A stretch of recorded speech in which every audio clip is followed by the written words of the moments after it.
Shalom. Yang lebih kencang lagi ya, Shalom. Tambah lagi satu volumenya, Shalom.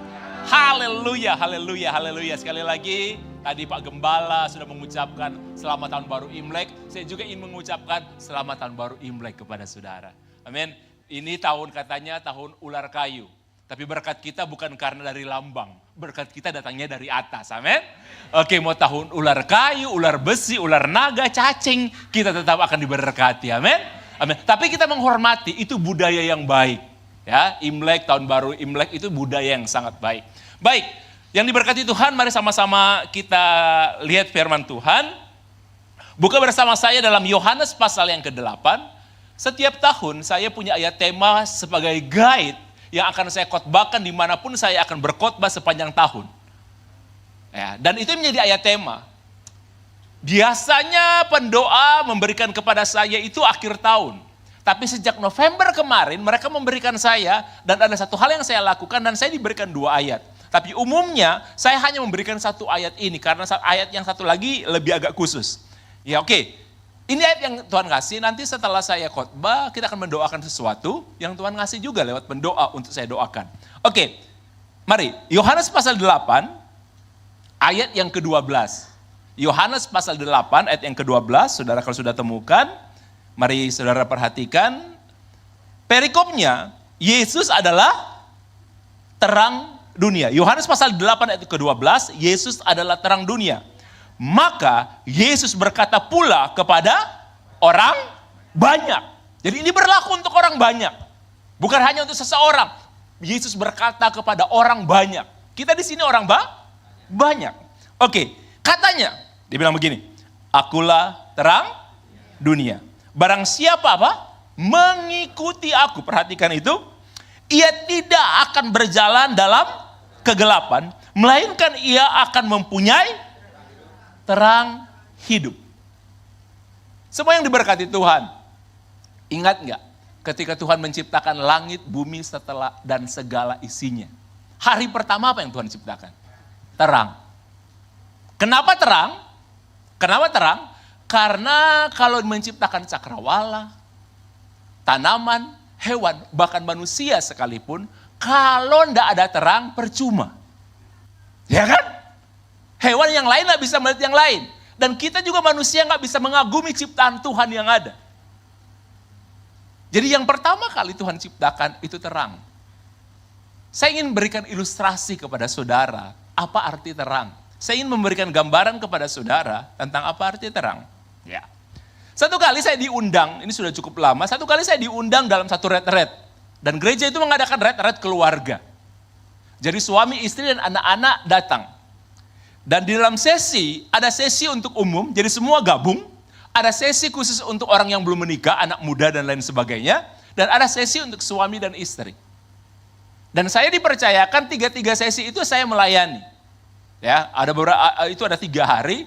Jadi sesi anak muda saya diberi kesempatan, ada 1 kesempatan. Sesi untuk orang yang belum menikah, yang menikah dan yang umum. Saya mau ceritakan kepada saudara untuk memberikan apa arti terang, supaya saudara paham.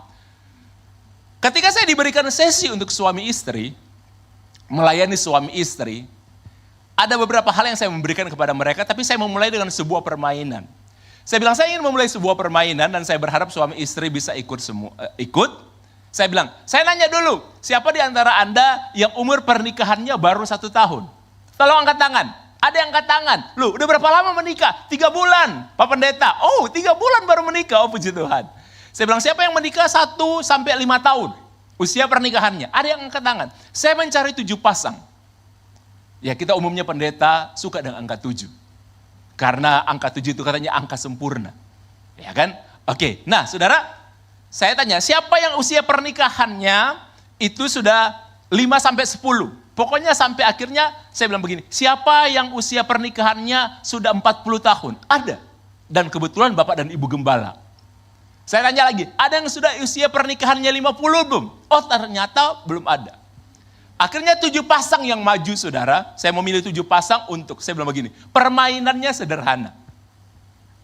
Anda sudah mengenal pasangan Anda atau belum? Jadi begini, suami dan istri, dua-duanya saya akan tutup matanya dengan kain, sehingga Anda tidak bisa melihat. Kemudian kita akan beri jarak sekitar 3-4 meter, Oke? Posisinya berhadapan, suami istri berhadapan walaupun ada sekitar 3-4 meter. Saya bilang begini, tugas suami, nanti setiap orang itu akan dapat nomor. Tugas suami, maju ke depan, kemudian temukan istri Anda tanpa melihat. Jadi hanya datang nanti, jadi gini, ada 7 wanita, istri yang berbaris seperti ini, 7 pria di sini berhadapan, kemudian nanti ada garisnya, mereka boleh jalan dengan tutup mata, tapi ada yang nuntun nanti. Ada yang nuntun, ada yang nuntun. Oke, saya bilang, kalau Anda bisa menemukan istri Anda, akan ada hadiah ya buat Anda. Dari gereja saya sudah konfirmasi dengan Pak Gembala, dan dari saya juga akan kasih. Kalau Anda bisa menemukan pasangan Anda dengan tepat, nggak boleh ngomong, Anda akan dituntun ketika berhadapan dengan wanita-wanita di depan, akan dibisikin, ini ada wanita di depan. Jadi 7 kali. Ada saudara, baru sekali langsung tunjuk, ini istri saya. Jadi bapak-bapak yang dapat tugas. Oke? Saya suruh mereka untuk bertugas seperti itu. Saudara tahu, yang paling yakin tidak akan meleset, pertama, pasangan yang baru 3 bulan menikah. Mereka baru menikah, baru pulang bulan madu dari Eropa dan Jepang. Luar biasa saudara. Dan memang saya lihat romantis sekali. Ya, saya romantis. Makan saudara, kebetulan itu siang. Makan siang saya lihat, kita kan udah berdoa bareng. Mereka masih berdoa sendiri sambil bergandeng tangan. Kurang romantis apa? Oke? Luar biasa. Dengar firman Tuhan, mereka berdua gandengan tangan. Saya sampai pikir, saya aja berdiri pegel. Mereka gandengan tangan gak pegel loh saudara. Hebat. Dan mereka saudara minta, kita tinggal dalam satu tempat, kayak villa besar, semi hotel lah kayak gitu. Nah, dan mereka gak mau. Mereka minta izin sama Pak Gembala dan panitia, mereka tinggal di luar itu. Ada hotel yang gak jauh dari situ, mereka bisa diizinkan. Karena maklum mereka baru. Jadi yang yakin sekali mereka akan menemukan pasangan suami istri ini. Yang kedua, yang lain gak seberapa. Yang kedua yang akan yakin bisa menemukan pasangannya itu Pak Gembala dan Ibu Gembala. Wah, Pak Gembala usia pernikahannya sudah 40. Jadi Bapak dan Gembala ini, Ibu dan Gembala itu yakin sekali. Mereka bisa menunjuk pasangan mereka dengan tepat walaupun dengan menutup mata. Tanpa ada suara, hanya menunjuk. Dan kita akan kasih nomor. Karena semua ada nomor-nomornya. Akan dituntun. Permainan berlangsung saudara. Dan kejutannya, saudara tahu apa yang terjadi? Dari 7 pasang ini, mulai dari yang 3 bulan menikah, sampai yang paling yakin Bapak dan Ibu Gembala, tidak ada pria yang bisa menemukan pasangannya dengan menutup mata secara tepat. Itu Ibu Gembala itu sampai begini, apa sih? Dia sampai, saya sampai gak nyaman saudara. Ibu Gembala itu agak sebel. Karena dia nikah. Tapi saya bilang begini sama mereka. Saya bilang begini, kalau saya bawa istri saya, dan saya disuruh melakukan hal ini permainan ini sudah berapa kali saya lakukan dalam retreat keluarga. Kalau saya begini. Dan saya disuruh untuk bisa menemukan istri saya dengan mata tertutup seperti ini. Dengan jarak 3. Walaupun saya berhadapan dengan istri saya awalnya kayak gini. Saya bilang gini, 99% saya begitu yakin. Bapak-bapak udah kayak gini, takut mereka saudara. Nanti mereka pikir saya akan menemukan. 99% yang paling tegang itu bapak-bapak saudara. Saya bilang 99% saya tidak akan menemukan istri saya. Aduh, bapak-bapak lega semua saudara. Bapak-bapak lega semua. Saya bilang begini, andaikan ini dibalik, saya sengaja bikin laki-laki. Andaikan ini dibalik, ibu-ibu, para wanita yang saya suruh mencari suaminya, pasti juga saya yakin tidak akan menemukan. Karena permainan ini udah berapa kali saya mainkan. Ya ini permainan yang saya ciptakan sendiri sudah untuk memberikan gambaran. Protes ibu-ibu. Enggak bisa, aku iso. Apalagi Ibu Gembala, bisa. Saya 40 tahun, saya bisa. Itu fenomena. Yang yakin juga, yang baru 3 bulan. Bisa, saya bisa Pak Pendeta. Oke, gimana? Mau? Yakin ibu-ibu. Saya dalam hati pasti nggak bisa. Tapi emak-emak itu nggak bisa dilawan. Mereka kalau udah yakin nggak bisa dilawan. Nabi bisa salah, emak-emak gak pernah salah. Bener ya? Nabi bisa salah. Jangan Anda melawan emak-emak. Oke? Mereka sein kiri, jalan kanan, mereka yakin itu benar. Iya kan? Karena itulah emak-emak. Mereka Nabi Samuel aja bisa salah menilai orang emak-emak selalu merasa tidak pernah salah. Termasuk ini, mereka yakin pasti iso, pasti. Apalagi Ibu Gembala, saudara. Oke, saya bilang oke, kita perpanjang waktu ya, menemukan pasangan. Apalagi Ibu Gembala ketika memulai, dia bahasa roh dulu. Kurala basi kepat, keren saya pikir. Saya jujur gini ya, karena selama saya mainkan permainan ini, tidak pernah ada orang yang bisa menemukan pasangannya. Tapi begini, wah ini baru pertama permainan ini ada Ibu Gembala mau ikut dan pakai bahasa roh segala, saudara. Sudah mak gembala lagi, bahasa roh lagi. Maaf ya Bu Gembala ya. Wah haleluya, jalanlah saudara. Dan saya kasih tahu kepada saudara, termasuk Ibu Gembala ini salah menunjuk suaminya. Ya pasti permainan ini, wah pokoknya Ibu Gembala, saya sampai nggak enak. Yang saya pesankan kepada suami istri itu, saya bilang, ketika salah satu poin, saya nggak akan bahas ini ya, di seminar itu lain pembahasan, saya nggak akan bahas, tapi salah satu poin yang saya bilang, ketika Anda berbicara dengan pasangan Anda, lihat pasangan Anda. Ketika Anda berkomunikasi dengan pasangan Anda, lihat pasangan Anda. Oke, tatap wajahnya dia, tatap wajahnya dia. Oke, tatap matanya. Tapi bukan itu poin. Yang saya ingin kasih gambaran kepada saudara. Oke, betapa pentingnya terang itu. Ya, betapa pentingnya yang disebut dengan terang. Orang yang romantis 3 bulan baru menikah. Sudah doa bersama-sama waktu makan, mereka masih doa sendiri. Oke, sepanjang dengar khotbah saudara, saya sampai pegel lihatnya. Ya ampun, gandengan tangan terus. Bukan perangko lagi saudara, sudah lem, bener-bener lem saudara, tak terpisahkan, romantis sekali. Ternyata dia begitu yakin tidak bisa. Bahkan Bapak dan Ibu Gembala udah pakai bahasa roh. Oke?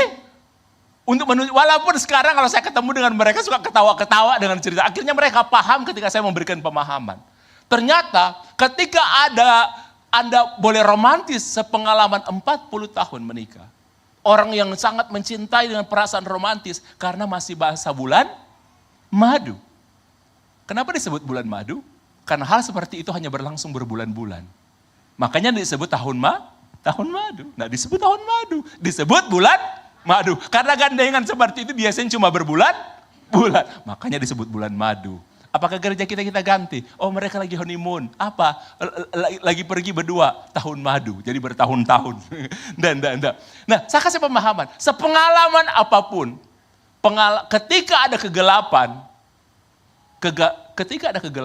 Pengalaman tidak akan mampu mengusir kegelapan. Ketika ada kegelapan saudara. Keyakinan tidak akan mampu mengusir kegelapan. Yang Anda butuhkan ketika dalam gelap itu terang. Nggak ada yang lain. Karena hanya terang yang bisa mengusir kegelapan.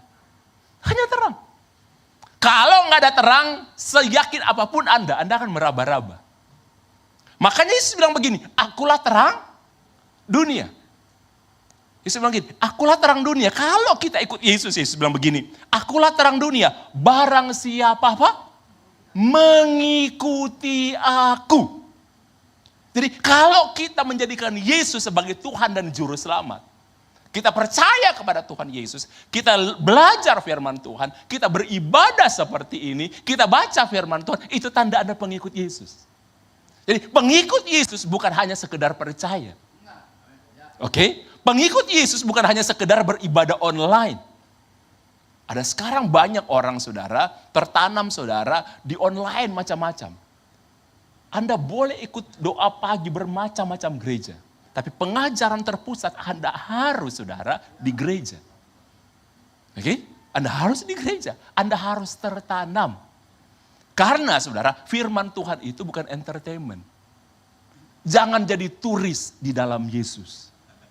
Kita mengikuti Yesus bukan turis. Seperti kalau kita ke Israel, kita kan jadi turis, tapi kita diberkati. Kalau ikut Yesus, kalau Anda hanya pindah sana pindah situ, berarti Anda turis rohani.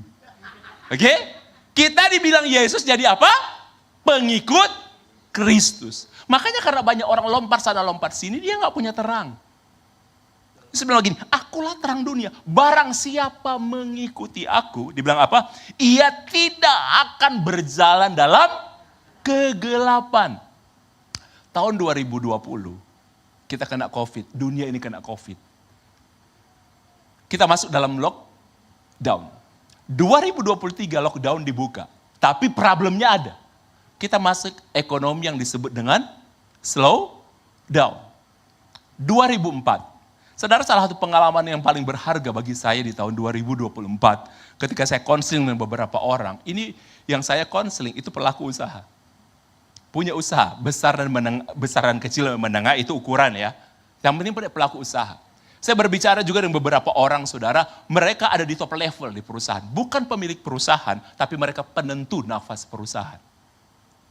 Saudara, semua sepakat tahun 2024 itu, kalau 2023 setelah lockdown mengalami slowdown, 2024 itu down. Saudara merasa atau tidak? Itu ekonomi penjualan itu pusing. Orang yang udah punya pengalaman bertahun-tahun bilang begini, enggak pernah mengalami seperti ini. Wangel, susah, putaran itu sepertinya bukan slow down lagi, cenderung menurun. Mereka bertanya sama saya, Pastor Nixon, tahun 2025 bagaimana?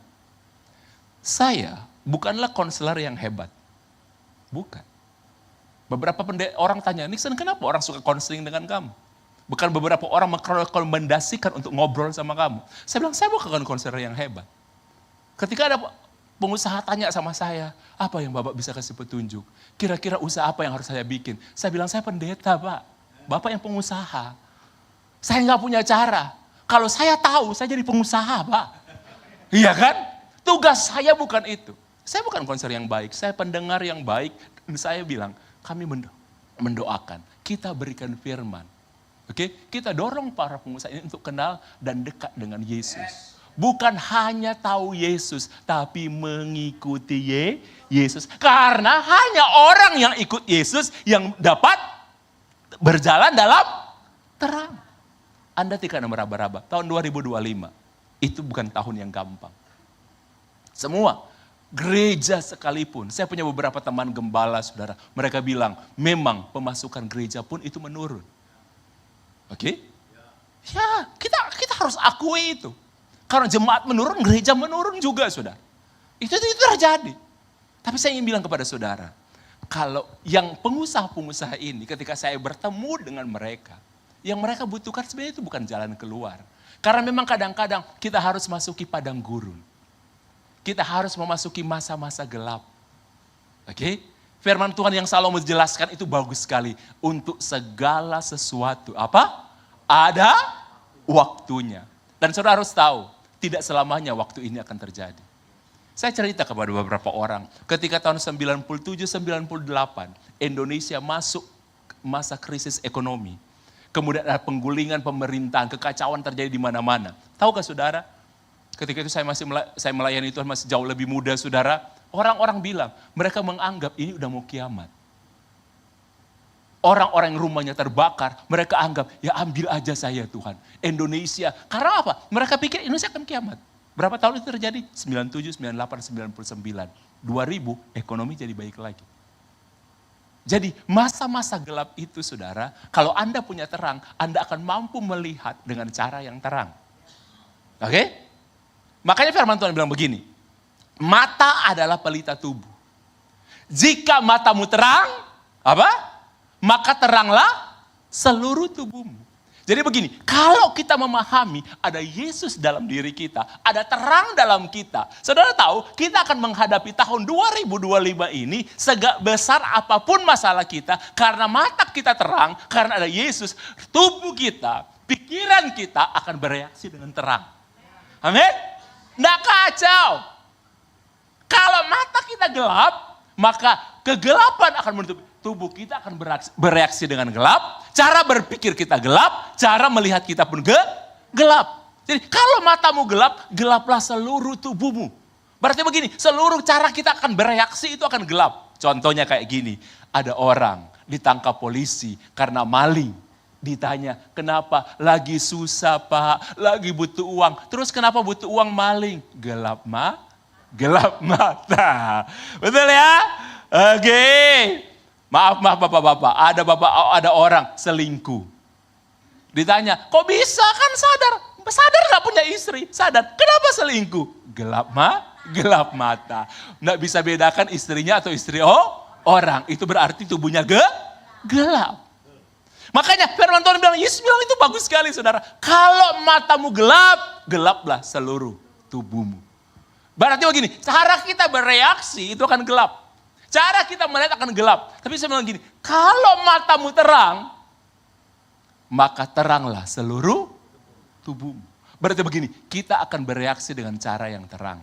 Kita akan menghadapi tahun 2025 ini dengan cara yang terang. Amin. Kita akan bereaksi yang terang. Berapa pengusaha itu saya ketemu dengan mereka. Saya ketemu dengan salah seorang. Dia punya usaha yang sangat-sangat besar. Oke, dia masih punya uang tabungan sekitar ratusan miliar. Yang dia pikirkan itu putaran. Oke, yang dia pikirkan itu putaran, saudara. Saya tanya, saya suka tanya kayak gitu. Kalau mereka bilang, aduh Pak, nih, saya dari zaman dulu saya selalu tanya, tabungannya ada berapa? Oke, ada orang yang harian aja masih bisa percaya. Orang udah punya, coba saya memang mengerti, saya paham. Nggak mudah saudara, walaupun dia punya uang ratusan miliar. Yang saya bawa mereka begini, ayo berdoa. Itu aja. Kami pendeta. Tugas kami bukan untuk supaya tips bisnis yang sukses. Oke, 5 langkah maju, 3 langkah mundur, samping kiri, jatuh di jurang. Nah gitu. Nggak ada, kami akan mampu. Tapi kami begini, kalau ada damai sejahtera, kalau ada terang, kita akan bereaksi dengan terang. Saya bicara saudara dengan seorang istri ketika dibicara kepada tentang suaminya pusing karena pemilik usaha, putaran lagi susah, semuanya lagi susah, hatinya lagi susah. Di rumah saudara emosional. Mengganggu akhirnya rumah tangga, mengganggu anak-anak, mengganggu istrinya. Karena apa? Emosional. Dia nggak melihat dengan cara yang terang. Yang Anda butuhkan itu terang. Sehingga kita akan melihat hidup ini dengan cara berbeda. Makanya Yesus bilang begini saudara, damai sejahtera yang aku berikan kepadamu tidak sama yang diberikan oleh dunia ini. Ketika kita berlimpah-limpah, kita merasa damai sejahtera, itu standar dunia. Semua pun begitu. Kami pendeta pun kalau semuanya lagi baik-baik saja, it's okay, senang. Tapi Yesus bilang begini, dan kalau kita rasa damai di saat-saat baik, itu memang dunia seperti itu. Wajar. Kenapa anda butuh Yesus? Yesus bilang begini, damai sejahtera yang aku berikan kepadamu tidak sama seperti apa yang diberikan oleh dunia. Jadi kalau Yesus berikan damai sejahtera, di saat engkau berlimpah, engkau damai. Di saat engkau kekurangan, engkau itu damai. Saudara tahu, itu cuma terjadi di mana? Di dalam Yesus. Di dalam terang. Hanya Yesus yang bisa memberikan itu. Oke? Habakuk bilang begini, sekalipun apa? Pohon ara? Iya. Pohon zaitun dan semua mengecewakan. Tapi aku akan apa? Beria-ria di mana? Di dalam Tuhan, bukan di dalam kesuksesan. Bukan. Di dalam, jadi sekalipun semua itu, kambing domba terhalau dari kurungan, itu menggambarkan saudara lambang kekayaan, lambang kemakmuran di zaman itu. Kambing domba dan lain sebagainya. Tapi Habakuk bilang begini, tapi aku tetap akan memilih beria-ria. Bukan di mana-mana, tapi di mana? Di dalam Tuhan. Kalau Anda bertanya, Pastor Nixon kekurangan enggak? Ada saat-saatnya saya juga panik, tapi saya belajar untuk percaya kepada Tuhan yang saya layani. Oke, bukan karena kuat, bukan saya merasa saya ini hoki, bukan. Saya beruntung, saya kenal beberapa orang yang bisa kasih uang sama saya, enggak. Oke, karena saya tahu begini saudara, saya itu punya terang. Di kegelapan ekonomi seperti apapun, kalau saya punya terang, saya akan pusing, tapi tidak sampai stres. Tidak sampai panik, tidak sampai gelap haleluya. Karena kita punya terang. Jadi jangan sampai ada jemaat di sini melakukan sesuatu yang salah, dosa, karena tekanan dengan alasan gelap mata. Tidak akan terjadi di jemaat di sini. Terakhir. Tuhan bilang begini saudara, ketika pendoa November berdoa. Dan ini saya lakukan sejak Desember. Dimanapun saya melayani, sejak Desember kemarin. Dan ini saya akan lakukan sampai akhir Februari. Tuhan taruh begini dengan pendoa kepada saya, dimanapun Pastor Nixon melayani, bilang sama jemaat, untuk tahun 2025, minta mujizat pertama yang Anda ingin lihat di tahun 2025. Jadi jangan minta banyak-banyak dulu, satu aja. Jadi mujizat pertama Kita udah di akhir Februari ini. Mujizat pertama yang saudara ingin lihat di tahun 2002. Apa sih maksudnya mujizat? Saudara, kadang-kadang orang salah mengerti.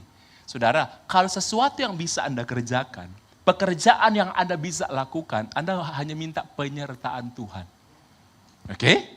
Tapi mujizat itu pekerjaan yang biasa Anda lakukan dan ada tantangan dan Anda nggak bisa mengatasi masalah itu, nah itu Anda butuh mujizat. Jadi kalau Anda bisa atasi, hanya minta penyertaan Tuhan. Tapi kalau nggak bisa, itu yang disebut kita butuh mujizat. Dan kita masing-masing butuh mujizat sendiri-sendiri.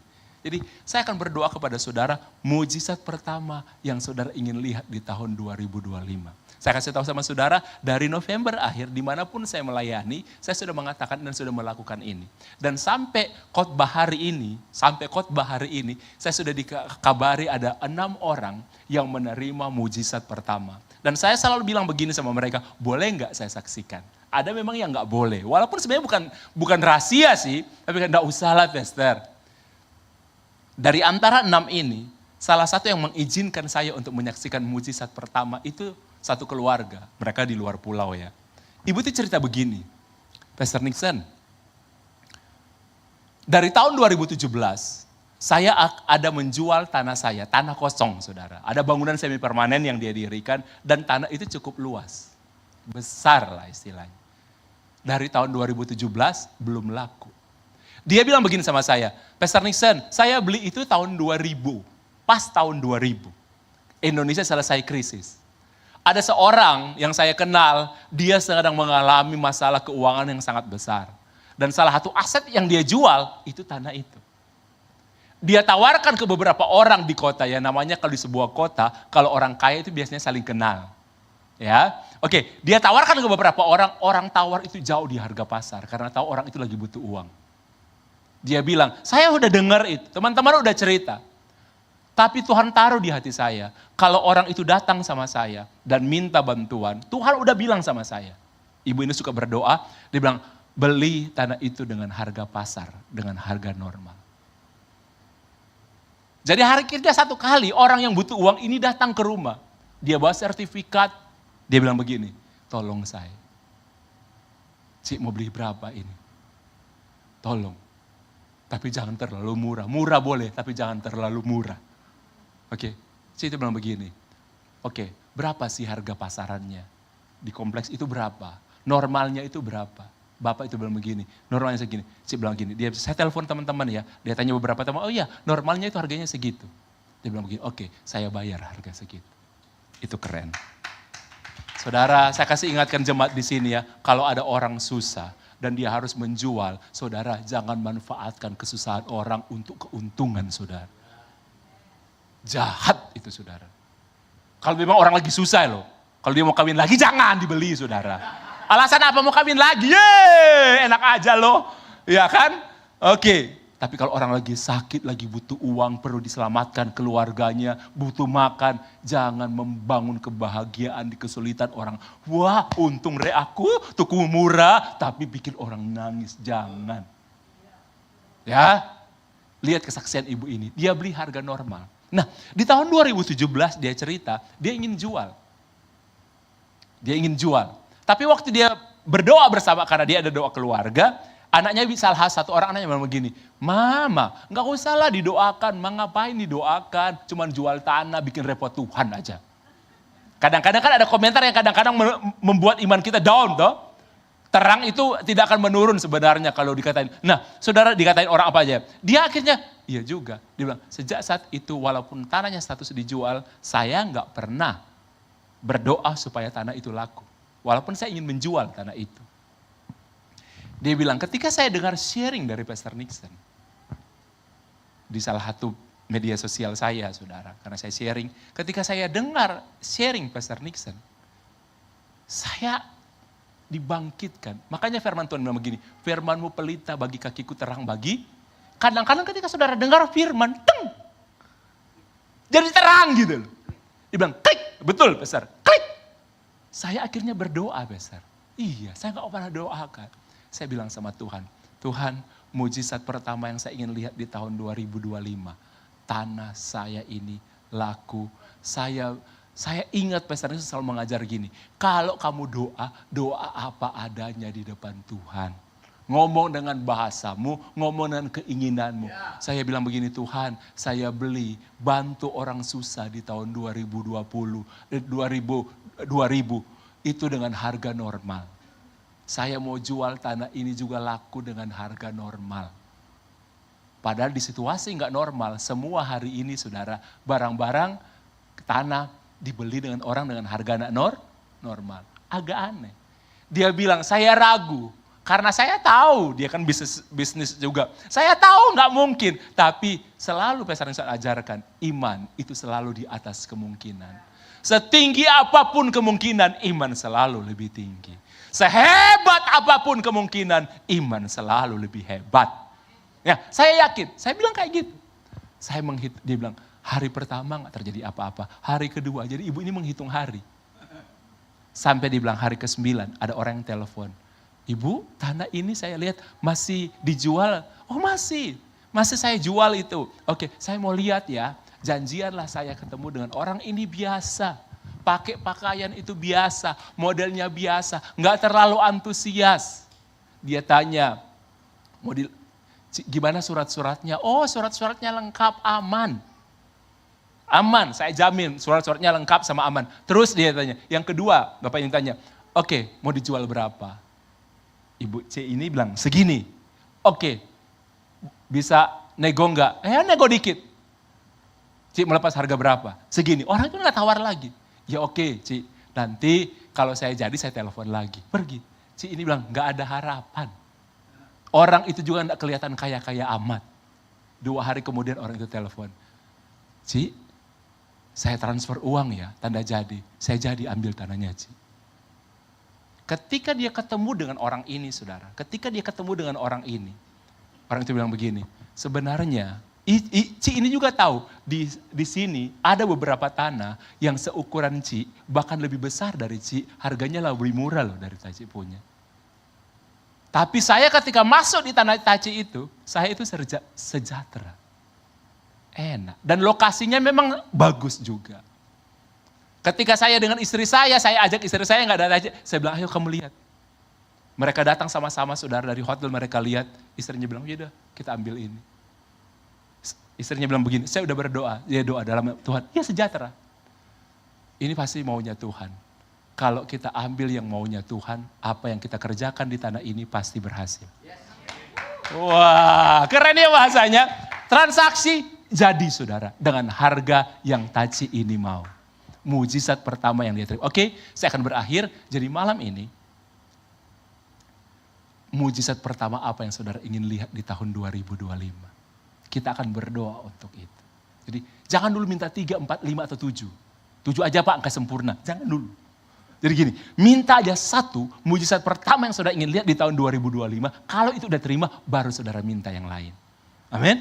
Dan saya berharap, ingat, walaupun tidak mungkin, di kegelapan ekonomi seperti Cik tadi. Oke?